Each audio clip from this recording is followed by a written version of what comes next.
বাংলার উন্নয়নের ঘরে বাড়িতে বসে টিভির পর্দায় অনুরাগের স্কুলের প্রিয় নায়িকা মঞ্চে দীপা দীপা দীপা সবাই মিলে শিখতে হবে।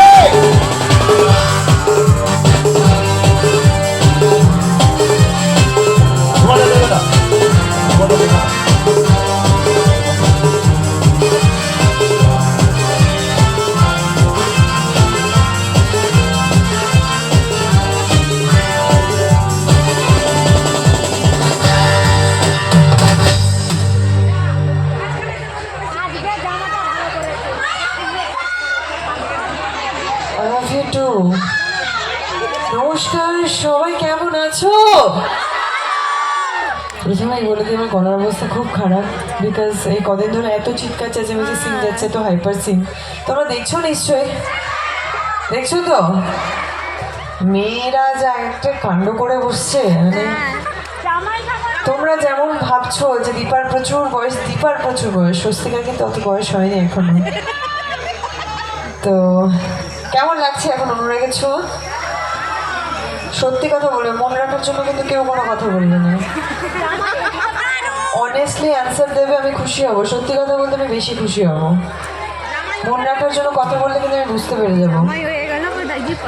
আমি জানি না এখান থেকে নামার ব্যবস্থা আছে কিনা, সেটা হলে তো আমি খুব খুশি হতাম। হয়তো আমি যেতে হয়তো পারবো না, কিন্তু প্রত্যেকের কাছ থেকে কিন্তু আমি শুনবো কার কি প্রশ্ন আছে। প্রশ্ন করবে তো আজকে দীপাকে? আচ্ছা, এবার একটু দেখতে চাই কে কে অনুরাগের ছোঁয়া দেখছো এখন। একটু হাত তোলো তো দেখি। এত এই জন্য বলেছি ধোঁয়ালে দেবে না, দেখে তো কি অবস্থা হলো। যাই হোক, কে কে দেখছো একটু হাত তোলো। আচ্ছা, হাত নামি না। এবার কে কে দেখছো না হাত তোলো। হ্যাঁ, একদম লম্বা করে হাত তুলবে যাতে দেখতে কোনো অসুবিধা না হয়। হ্যাঁ, কে কে দেখছো না দেখি একটু। এমা এই হাফ হাত তুলে কিছু হবে না। আমি কিন্তু বিশ্বাস করো আমি একটু মন খারাপ করবো না। অনেস্টলি অ্যান্সার দিলে আমি খুব খুশি হব। আমি প্রথমেই বললাম, কে কে দেখছো? দেখছো না, মাঝখানে কি কেউ আছো? আমি তো বুঝতে পারছি না। অর্ধেকটা তো হাতই তুলছো না। সবাই দেখছে না, এটা হতে পারে না যে সবাই দেখছে। এটা বললে আমি বিশ্বাস করবো না। যাই হোক, তোমরা 3 বছর ধরে ভালোবাসা দিচ্ছ, এটাই অনেক বড় ব্যাপার আমাদের কাছে, কারণ 1000 এপিসোড হয়ে গেছে। 3 বছর কিন্তু মুখের কথা নয়। তো এই যে আমরা ফিডব্যাকটা পেয়েছি, এতদিন ধরে তোমাদের কাছ থেকে সাপোর্ট পেয়েছি, এটাই অনেক। বাস তোমরা এভাবেই পাশে থাকো। আগামী দিনে যে কটা কাজই করি না কেন, যত কাজই করি না কেন, তোমাদের কাছ থেকে ফিডব্যাকটা খুব ইম্পর্টেন্ট। সাপোর্টটা খুব দরকার, কারণ তোমাদের সাপোর্ট ছাড়া, ভালোবাসা ছাড়া আমরা এক পাও এগোতে পারবো না। তাই প্লিজ নিজেদের জন্য একটা জোরে হাততালি হয়ে যাক। থ্যাংক ইউ সো মাচ এই জন্য আরও যে তোমরা এতক্ষণ ধরে আমার জন্য অপেক্ষা করছো, আমার অনুষ্ঠান দেখতে এসেছো, এটাই আমার কাছে অনেক বড় পাওয়া। বেশ এইভাবেই পাশে থাকো, আর কিচ্ছু চাই না।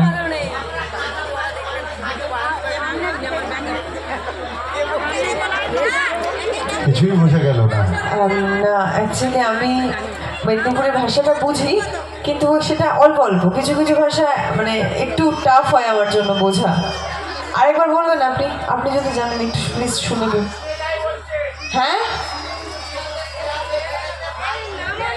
ও সিরিয়াল দেখতে দেখতে ভাত নষ্ট হয়ে বাবা, গেল। ও বাবা। না না না, এইসব করলে তো চলবে না। সব দিকটা খেয়াল রাখতে হবে। দুটো করো, একসঙ্গে করো, বাট সেটা অ্যাটেনশন দিয়ে।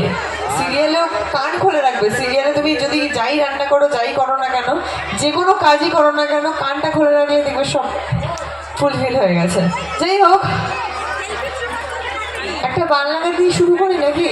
এদিকেও সবাই আছে, আমি সব দিকে যাওয়ার চেষ্টা করব, ঠিক আছে?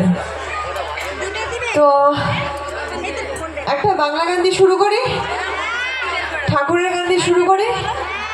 যেহেতু দীপার পথ চলাটা ঠাকুরের থেকেই শুরু হয়েছিল অ্যাকচুয়ালি। মনে পড়ে সেই এপিসোডটার কথা? মন্দিরে দীপাকে ফার্স্ট দেখানো হয়েছিল। কি গান মনে আছে কারোর? একটা গান দিয়ে দীপাকে রিভিল করা হয়েছিল, যে গানটা দীপা 3 বছরে বহুবার গেয়েছে।